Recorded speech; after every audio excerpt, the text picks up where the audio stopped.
Hi, Houghton. Mr. Walsh here. So I'm wondering, does anybody else miss spring sports? I'm thinking about lacrosse. I'm thinking about baseball. I'm thinking about softball. I'm thinking about all those things that you were looking forward to this year, all those sports that were going to get you moving, that were going to improve your skills in different areas. I miss them. I miss them a lot. And I think I speak for a lot of people when I say that. So all of the Houghton athletes who had signed up for lacrosse or baseball or softball this year, I'm sorry. I'm sorry you're missing out on your season. And I don't know if there's much I can say to make you feel better other than something that I say in the gym a lot, which is you have a lot of games ahead of you, many more games. You're going to lose a few this spring of 2020, but you will be back at it in the fall or next spring, getting those at-bats, getting those repetitions, improving at practice and during games. So in the spirit, with me missing baseball and softball in particular so much, we're going to talk about and practice striking. So what do you think striking means? What is a strike?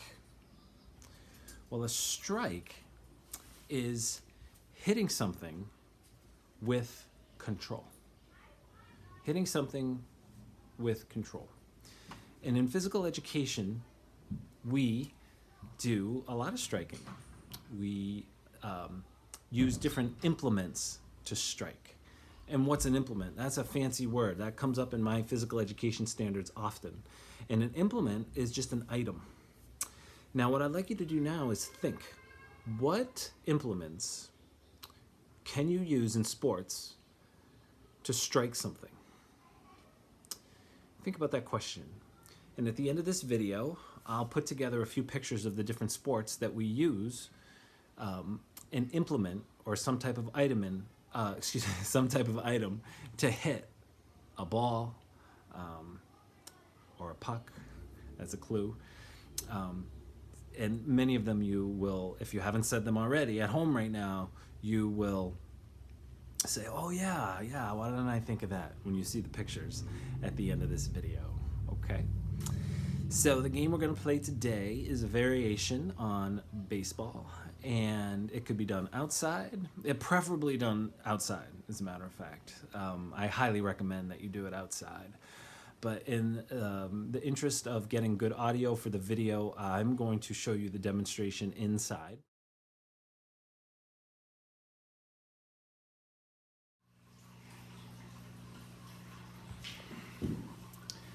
Okay, Houghton athletes, before we get into the game that I want to teach you today, let's look a little bit more closely at the implement we're going to be using. And that is a baseball bat. Now, this is kind of like a modified wiffle bat that I have laying around. It's one of our favorites to practice our batting stances and our swings with. It's just a little bit heavier than most wiffle bats. So the first thing is your grip. Now, when you grip a bat, I would like to see you grip it in your fingers here more rather than your hand.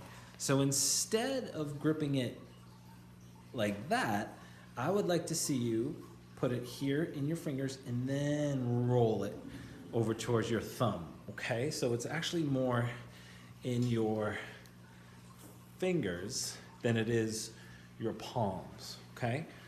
The theory here is it just gives your wrists a little bit more flexibility. You're not like you just don't have that sort of strong grip, rigid grip on the bat. I want you to have a little bit of life, a little bit of looseness in your wrists, okay? Now, when it comes to a batting stance, I think it's important to keep it simple. Now, when I watch a baseball game, I'm really fascinated by all the different batting stances. And a batting stance to me is like a writer's voice or a poet's voice or a musician's style on the guitar. Everybody has a little bit different approach, but they're essentially still playing the same notes. They're essentially still executing a baseball or softball swing. They just all kind of have their own style, which is, I think, super cool. But the fundamentals of most swings are pretty much the same.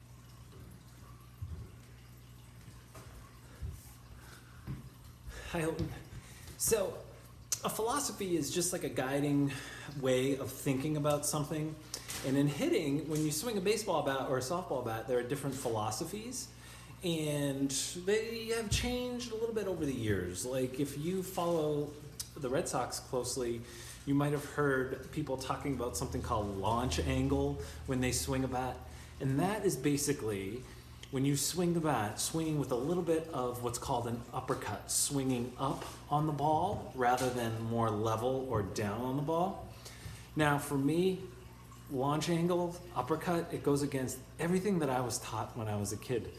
We were taught to hit the top of the baseball. You don't really want to hit a fly ball. You want to hit the ball down on the ground, down and hard. Line drives, that's the way to go because that's how you're more likely to get a hit. It's more likely how you're going to reach base.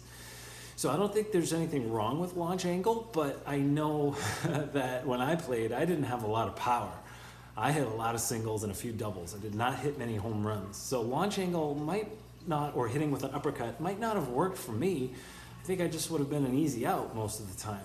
But that's just something that as you get older, you can just sort of experiment with, talk to your coaches, talk to your parents, if you're really into baseball, and you can decide how you want to approach your different swing. So what I'd like to see from you when you're swinging for this game, okay, is you've got your grip, okay, your weight is back on your back leg, your hands are up here, kind of close to your ear, and when the ball comes, and again, there may be an element of pitching in this game, but there may not be. It depends on how you want to play it. So I'll show you both ways in the video here soon.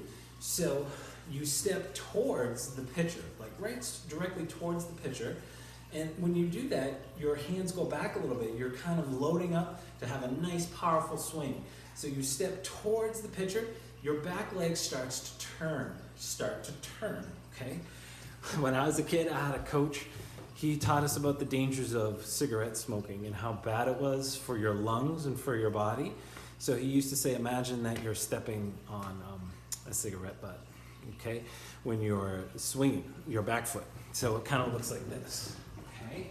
So step, turn, right like that. And now your hands start to move forward. You always want to lead with the knob of the bat. This is called the knob of the bat. So you're leading with the knob, and then here comes the barrel of the bat. Here it comes through what's called the strike zone, and then you make contact with the ball. And then your arms keep going. We talk about follow through all the time in sports. So some batters, they keep both hands on the bat. Other batters, after they strike the ball, their top hand comes off the bat. Let's put that all together. Got my batting stance. Step towards the pitcher, hands back. And swing, step, swing. Let's do one more. The hand coming off like that. So sometimes batters, before they hit, they tap the plate with their bat, and that gets them up on their toes or the balls of their feet, because you don't want to be back on your You don't want to be back on your heels when you're hitting. You want to be on your toes. Okay. All right. All right. As you can tell, I'm very passionate about baseball and swinging. So let's now move on to the game so we can put swinging into action. Here we go. All right. So here's how we're going to play this game. We do not have a batting tee handy, so we're going to use this stool right here. And I have put this cage ball on top of the stool, and that's what we're going to use to hit.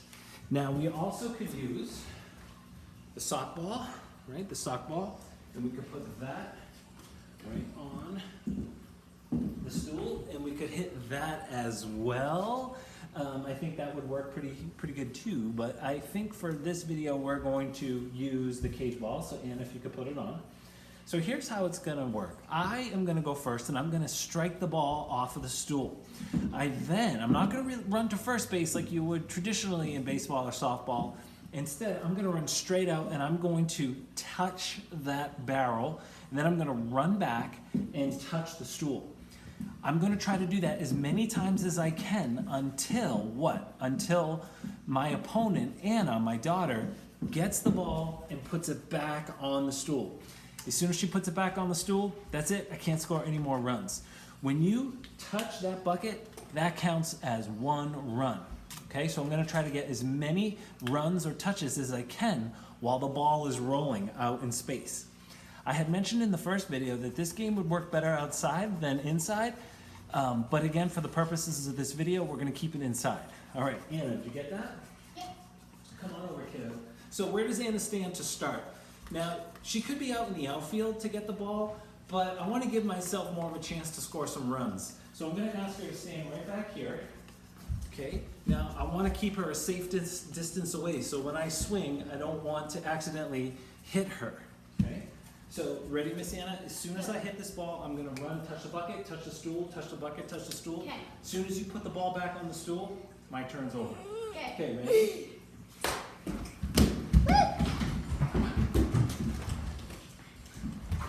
Two. I touched the bucket twice, so I got 2 runs that time. Let's remember that. 2 for me. All right, Miss Anna. Okay, kiddo, let's see your batting stance. Get up a little closer. Okay, put those hands together. Don't split your grip. Put your hands together. Good. Okay, toes pointing that way. All right. And let's see your swing. Okay, go, go, go. Touch the bucket. 1. Got it. I put it on. I think I put it on before you touched it. What do you think? We're gonna have to go to the instant replay. So she thinks she touched the bucket before I put it on, so we'll give it to her. 2-2. My turn. All right, I'm gonna hit lefty this round. All right. Gotta watch out for the television. Come on. Got 1. I got 1. So it's 3-2, though she hasn't hit. If you think of it in terms of innings, this is the bottom of the second inning. The top of the second was me just then scoring 1. You can play 9 innings, or you can play however many that you want, okay? All right, Miss Anna. Oh, big swing, very powerful. Do it again. It's okay. So as you can see, Anna definitely subscribes to the uppercut launch angle. All right, here we go. Try again. Go, go, go. Oh, lucky bounce for me. Done. 2. So 5 to 3. Wait, you got 2 just now? I thought you just got 1. 2. 2? You Wait. touched the bucket twice? No. So you only get a run when you touch the bucket, okay? Not the stool. Okay, so it's 3-3. Here it is, top of the third. We'll play 3 innings, okay? So this is it. Ready, Anna? Yeah.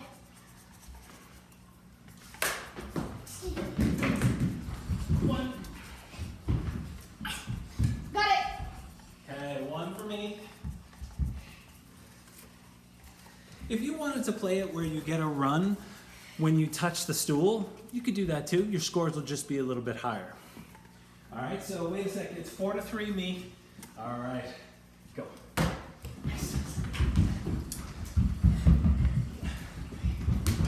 Yo, you got 2. Anna wins. In the bottom of the third, it's a walk-off win. Yay. Way to go. Okay, so that's how you play that game. I strongly recommend, as I've said a bunch, that you take it outside, enjoy it. Let's work on that good batting stance, hands back, step towards the pitcher, weight back, turn those hips, bring the bat through what's called the strike zone, and then just run, touch the bucket, back and forth, back and forth. All right, boys and girls, thanks for listening. I will see you tomorrow.